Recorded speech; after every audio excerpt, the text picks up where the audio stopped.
What's up, guys? How are you doing today? It's Joel Hawkins, another Mix It Up podcast.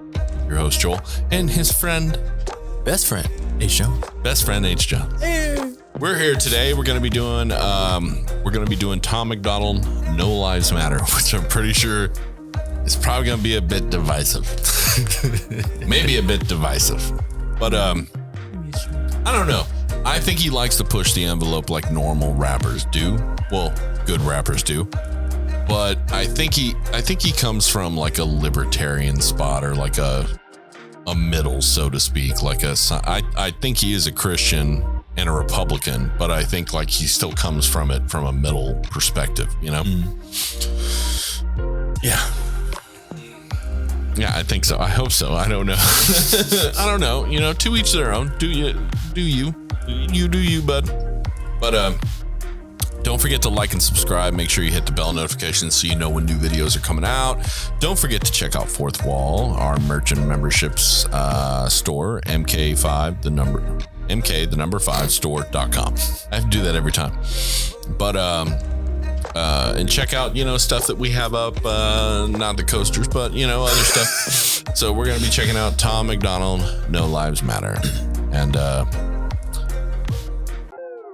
hip-hop diet is full of guys who cannot even rap. Facts. Media dividing us by colors, white or black. Facts. If you believe in Jesus, these days Christians get attacked. Facts. If you don't hate police, then everybody thinks you're whack. And everything's so connected. Black Lives Matter got so aggressive. White folks who agree can't support the message. Both sides go to war because they don't respect it. Our social climate from the global tension turned to total violence and a whole depression. We could unify and then I'll go against them, but we let them divide us with votes and elections. Hey, the music we bump, all about shooting guns and doing drugs. Hey, whoa. The things that we want are promoted subliminally through the songs, like you need a fast car, you need designer clothes, you need a rap star to tell you to start popping pills, hit the blunt, and go live at the club till you're broke. It's all controlled by the elites. Put fake news all over our screens, convincing the right to go fight with the left and distract from the fact it's each other we need. Divided by race and religion, segregated into teams. You a white supremacist. If you're not, I guess you Antifa. Screaming from the rooftops, beat down better. Turn us on each other now, no lives matter. If we do what the news wants, blood gon' splatter. Turn us on each other till no lives matter. Freedom's dead. If you have an opinion, take it back. Facts. People hate the president. If you don't, then you trash. Facts. Indoctrinate the nation using news and mainstream rap. Facts. The government abuses us. It's all part of the plan. Facts. And it's so confusing. Black Lives Matter is a valuable movement, but all lives matter ain't racist or stupid. It's non-black humans who don't feel included. All colors fall under laws to govern the whole country, and we all suffer. We're all broke and nobody recovers until we accept that we're all brothers. Hey, the music we make, all about big booties and getting paid. Hey, whoa. We watch the news and it fills up our brains with violence and riots and race. Like this is a race war. You need to hate more. Get what you came for. You need some songs about Xanax and violence so you can escape more. What a vicious cycle we can't break away from. They control the culture, they control the paper. They're indoctrinating a whole generation till the patriots start to hate the nation. The music we love make us dumb and addicted. The news that we watch is brainwashing the children. The viruses, riots, and racist conditions ain't problems, they're symptoms of life in the system. Screaming from the rooftops, beat down better. Turn us on each other now, no lives matter. If we do what the news wants, blood gon' splatter. Turn us on each other till no lives matter. The music will make you dumb, the media makes you hate, and they control them both. There ain't no escape. They put the world in a state of chaos. Economy crashing and massive layoffs. Black against white, or it's left versus right. Divide and conquer and control is the payoff. Screaming from the rooftops, beat down better. Turn us on each other now, no lives matter. If we do what the news wants, blood gon' splatter. Turn us on each other till no lives matter.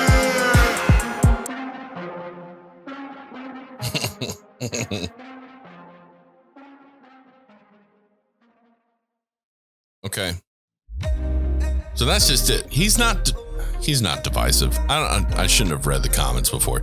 No, that's not divisive. No, that's literally just stating factual information. I mean, he literally says facts. After he says them. Yeah, there's no divisiveness. That is pure factual information. Yeah. Holy crap. I mean, it's stuff that I've thought for a while that I've been feeling that because so I was born in 81. Yeah, I'm old. Yeah. Fuck off. Anyways, so I was born in 81, but it was always weird because I was different than everyone else around me. I mean, I still had, friends, good friends, kind people and things like that. And I grew up in kind of a UN style neighborhood because I grew up with people who were of all different races, creeds, colors. And I mean, it was actually a really interesting way. And I had groups of friends depending on their age brackets because people typically hung out around the same age, Every now and then you have some way like 4 or 5 years difference, but for the most part, they hang out in groups. I had a group of friends who were 4 years younger than me. I had a group of friends that were 2 years older than me to 3 years younger than me. And then as I grew older, I still had different groups, So I had these different groups of friends. And what I found out is I was always different than the way they thought. Like they would fight over stuff that didn't matter, or they would have arguments over stuff that didn't matter. And I was just kind of sitting on the sidelines like, y'all are dumb. That's just the way I acted. I love my friends, but yeah, they'd argue over stuff that was just super stupid. But a lot of the times with these groups of friends, I would able to absorb the knowledge that they had from their perspective or their background, And that's just kind of how I grew up. So whenever I first heard of racism was probably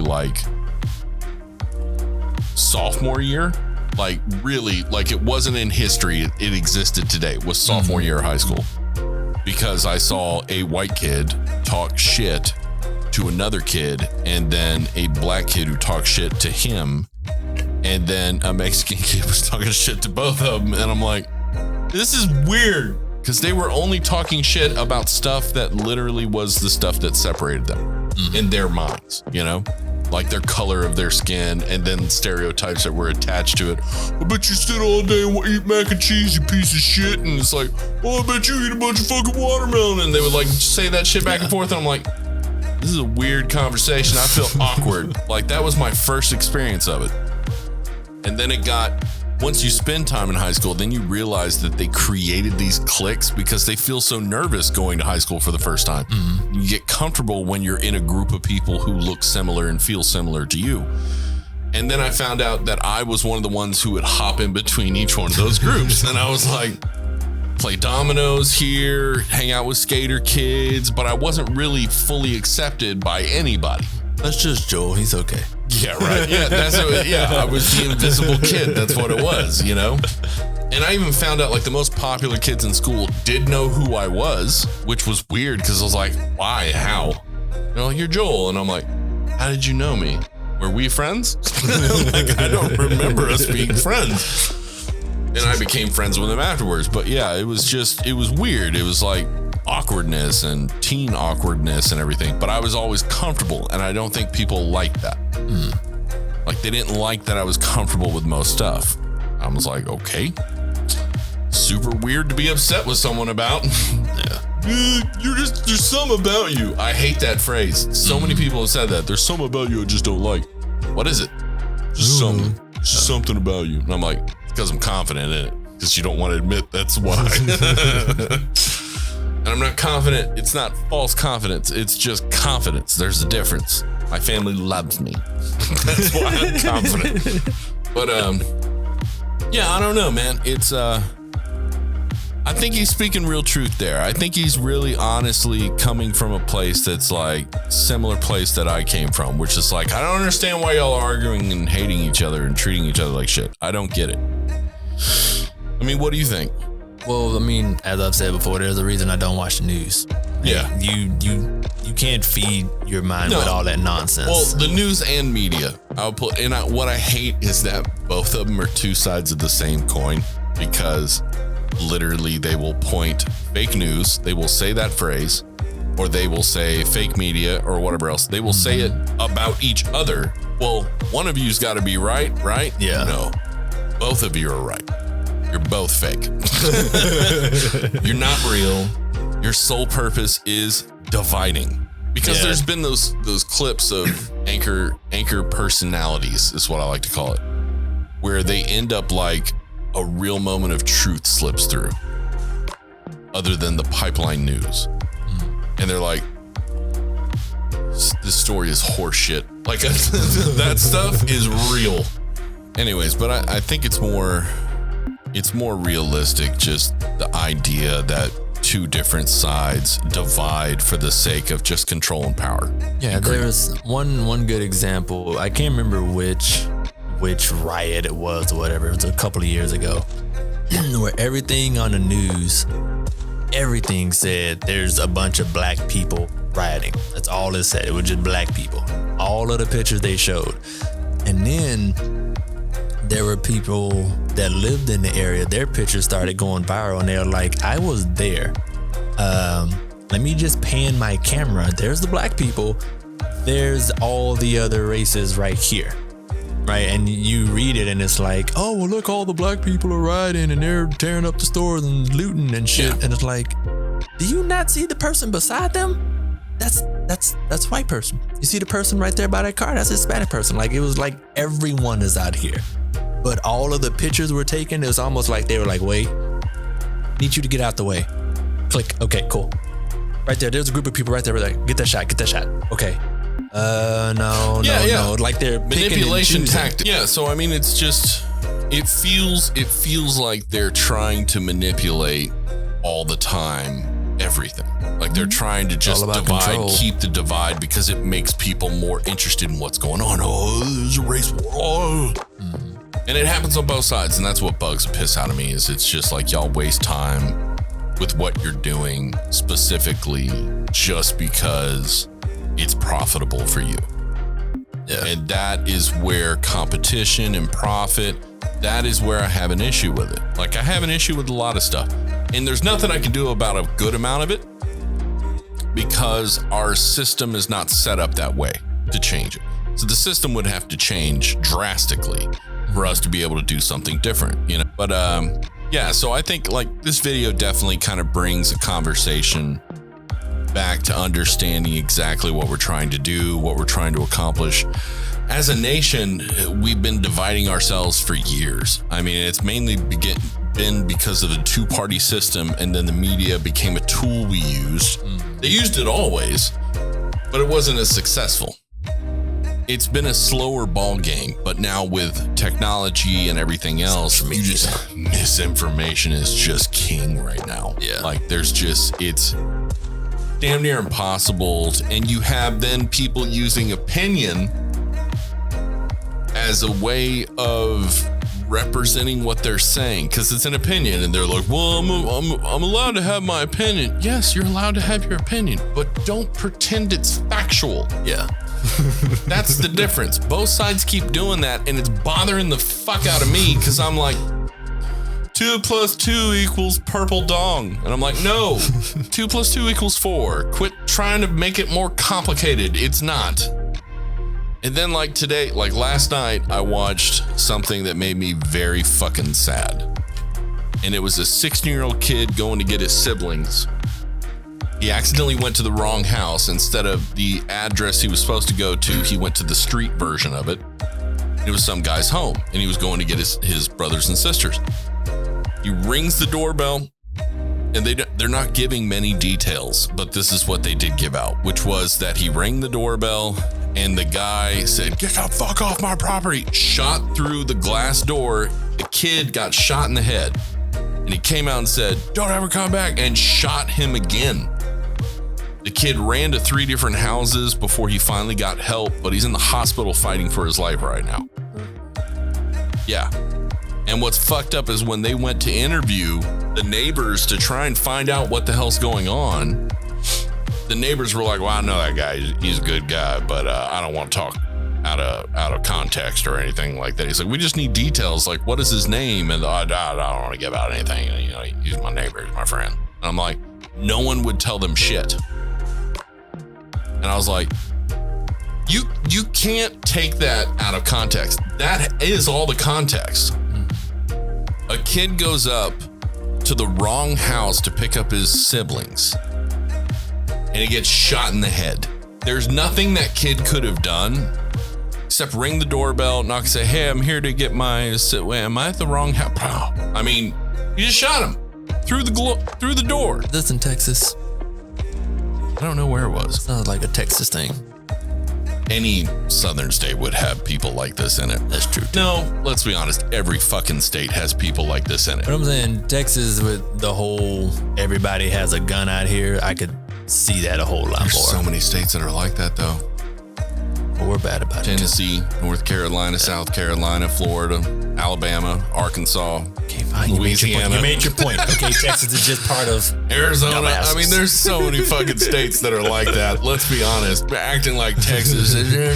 No, Texas is just the only one that could secede and leave easily. Well, not easily. Some infrastructure, but they could easily replace that. But yeah, it's weird, man, seeing that. And I was like, there's no context. What is he going to say? The kid came up, he was 16. And he looked like a goofy kid, not like, a hardcore, I've got a mustache and a full beard kid. No, He played fucking saxophone or wasn't the flute. It was saxophone, I think. I think he played sax. So he's a nerdy kid. So the fact that he just gets shot in the head twice and then somehow runs the three house. Honestly, it's mostly fear. Fear that kind of drives the world is you fear of rejection, fear of hatred, fear of anger, fear of societal disappointment, fear of whatever it is. And then you have actions you take that are preventative in your mind, but all they're doing is creating the problem. But you're doing it just in case something happens. And that's problematic, because if we lived our lives in that way, then we're going to have a lot of innocent people being shot down, murdered, killed, beat. I mean, because people might think they might be doing something different. I thought he was breaking in. He rang the doorbell. It's people's perception of reality that is the issue, because then you have other issues that come into play too, where people think they're doing bad stuff, but they think they're doing good stuff. And then you have people who are doing good stuff, but they're actually doing bad stuff. Like, it's shit like that that's like, this world is very confusing. What is happening right now? I don't know. What do you think? I mean, he talked about a lot of good stuff. No Lives Matter. Yeah, I mean, from what we had started, it's not divisive. Because at first, just reading the title, I was just like, where's he going with this? I mean, you can kind of tell where he's going to go with it, but I'm talking about before you hear the song. If he just said all lives matter, then you knew where he was going with it. Yeah. So no lives matter meant already at the start, you're like, okay, so he's going to say something about how nothing matters because no one really gives a shit. I can tell that. I thought it was going just straight down that, but then, he was basically saying that we're all being played and just killing each other. So no lives matter. Just distractions. That's all it is. We're money bags to them. We work for cheap and spend more than we have. I mean, that's what credit cards are. Yep. Spend more than we have. But it's the only way it's kept some of us out of becoming homeless. A lot of us. Most of the people I know that have debt, it's from bills. All it does is just push it away, though. It still comes back, and then you just got more to pay, and it takes longer to get out of debt, Yeah. But because that 30% credit card, you buy something as a hot dog, and it costs you an extra 75 cents on top of the $1.50 it cost you. Why is that? Because 30%? That math doesn't seem right. You're paying an extra $1 on a $1.50 because it's 35%? That's weird. At least that's what it feels like. I know it's actual percentage because they'd be sued very quickly if they didn't do it right. But still, it sucks, But, I mean, hell, I didn't have my first credit card till I was 34. I was part of the crew on Sam Houston walking through the yard, and they're like, hey, you over there, you want a credit card? I'm only 18. That's fine. Just sign right here. We'll give you one. And me and a whole lot of people got a credit card at 18 with like a $5,000 limit. That's so dangerous. Yeah. And like, you got a job? Nope. But you're in school, right? Yeah. Here you go. Just fill us up. Yeah, because they know that you're FAFSA or FAFSA. FAFSA. But no, it's they know that you'd be like, well, I could pay off my credit card debt with a little That shit chunk should be of this. illegal. I don't know if it's illegal now. It should be. To pay off your credit card debt with student loan? Well, no, that actually is. But they shouldn't be able to just go to 18-year-olds and just hand out credit cards. Oh, no, that's what they want to do. They do that everywhere. I know, but that should be illegal. But that's just fucked up. There are people a long time ago, which is pretty bad, but they would sign up their newborn kids. As long as they had a social security number, they could sign up their kids and get credit cards in their kids' names. Mm-hmm. That too is fucked up. Yeah, it's real messed up when you're like, I turn 18, I'm ready to experience the world. You have $30,000 in debt. What? All in all, I think like Tom Macdonald's on point with a lot of the stuff he's saying. We haven't watched all the videos, of course, but you know. Got a few in. I like him. So far, he's very knowledgeable. Okay, so don't forget to like and subscribe. Make sure you hit the bell notification so you know when new videos are coming out. Go ahead and check out the Fourth Wall merch and memberships. And, hit some links in the description, stuff like that. Go to mk5store.com and check out some more stuff, or mk5studios.com, whatever you want to do. Check out some more stuff. Yeah, click some links and do some stuff. Precision Graphics Group on Instagram. Check that out. Links in the description as always. Anyway, love you guys. Go do something nice for somebody. I don't know who it is, whoever it may be. Could be your grandmother.